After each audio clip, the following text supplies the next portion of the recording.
Le Fils de Dieu a été manifeste afin de détruire les œuvres du diable. 1 Jean 3,8. Il a effacé nos dettes en les attachant à la croix et en donnant son corps. Il s'affranchit des principautés et des puissances. Il les a exposés au mépris en sa propre personne.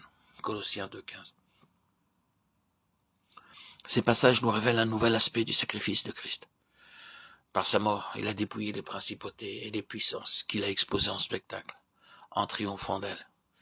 Il s'agit des principautés et puissances décrites dans Éphésiens 6,12 comme gouverneurs de ce monde de ténèbres, esprits mauvais ou légions d'esprits mauvais dans les lieux célestes.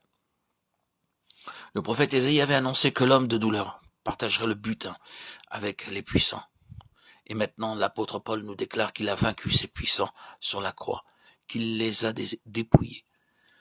Nous constatons une fois de plus qu'il faut vivre en Christ de la vie de résurrection pour discerner toutes les richesses renfermées dans la croix. Ce n'est que lorsque le racheté a compris qu'il était mort avec Christ, que Christ était mort pour lui, qu'il entre dans un domaine nouveau que l'apôtre nomme les lieux célestes, où il vit dans l'esprit et marche selon l'esprit. C'est alors qu'il réalise l'existence de ces puissances de ténèbres que ne connaissent pas ceux qui sont charnels et se conduisent à la manière des hommes. 1 Corinthiens 3,3. Ces légions d'esprits mauvais, ces puissances de ténèbres, sont donc intéressées à ce que les enfants de Dieu ne puissent comprendre la prédication de la croix, à ce qu'ils ne puissent pas saisir toutes les richesses qu'elle recèle pour eux.